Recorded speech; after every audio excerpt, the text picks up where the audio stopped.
চিরদিনের জন্য বাংলাদেশকে আজাদ করব ইনশাআল্লাহ।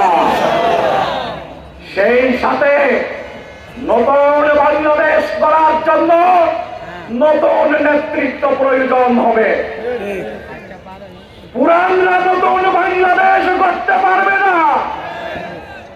আজকে যারা কার্ডের লোক দেখাচ্ছে, কোটি কোটি টাকা বিনিয়োগ করছে, এই সকল পুরনো নেতারা ক্ষমতায় গেলে কড়া ক্রান্তি এই পয়সাগুলো উঠানোর জন্য দুর্নীতি করবে।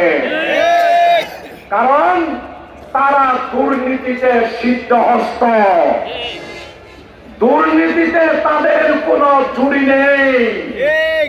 আমরা আপনাদের কাছে জিজ্ঞাসা করতে চাই, কোন দুর্নীতিবাজ, দখলবাজ, চাঁদাবাজ এমপির কাছে আপনারা কি বাংলাদেশের নেতৃত্ব দিবেন?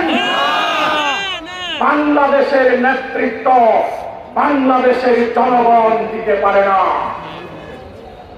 সম্মানিত উপস্থিতি, প্রিয় চকরিয়াবাসী, কথা শেষ করতে চাই। আপনাদের সামনে আমরা দীর্ঘ সময় আল্লাহ তাআলা হায়াত দিলে চকরিয়া পেকুয়া মানুষের সেবা করতে পারবে এমন যোগ্য, প্রতিশ্রুতিশীল, আপোষহীন যুবক প্রাপ্তি আপনাদের জন্য উপহার দিয়েছি। আমি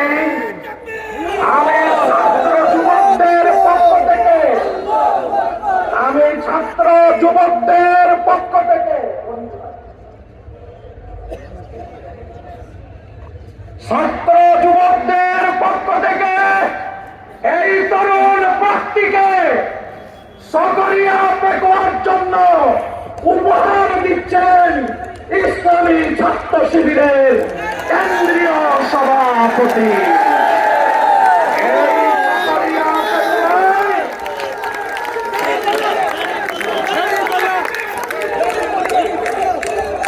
কথা শেষ করতে চাই।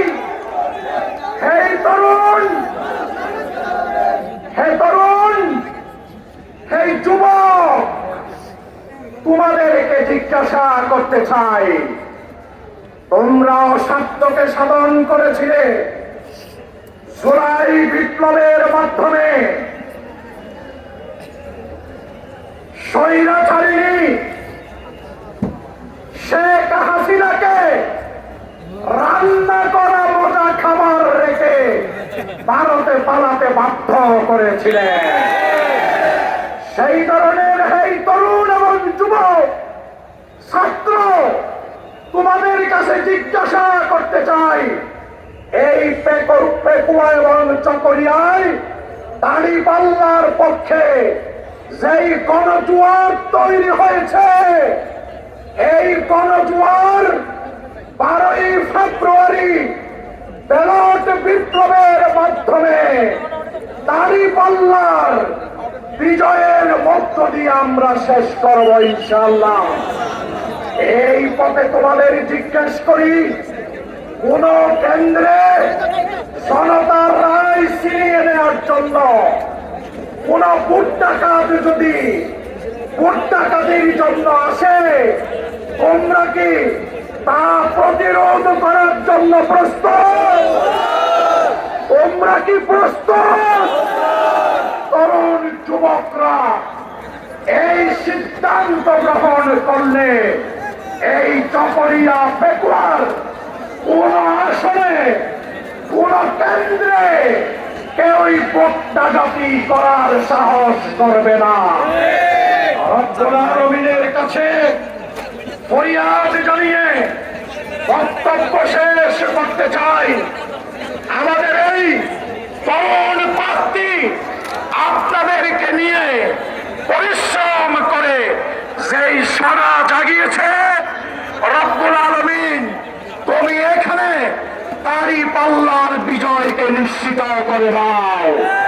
দাঁড়িপাল্লার বিজয় নিশ্চিত করে চকরিয়া পেকুয়ার মানুষের জন্য নতুন রাস্তা খুলে দাও। আমরা দাঁড়িপাল্লাকে বিজয়ী করা মানে পেকুয়া চকরিয়ার জনগণকে বিজয়ী করা, দাঁড়িপাল্লাকে বিজয়ী করা মানে বাংলাদেশকে বিজয়ী করা।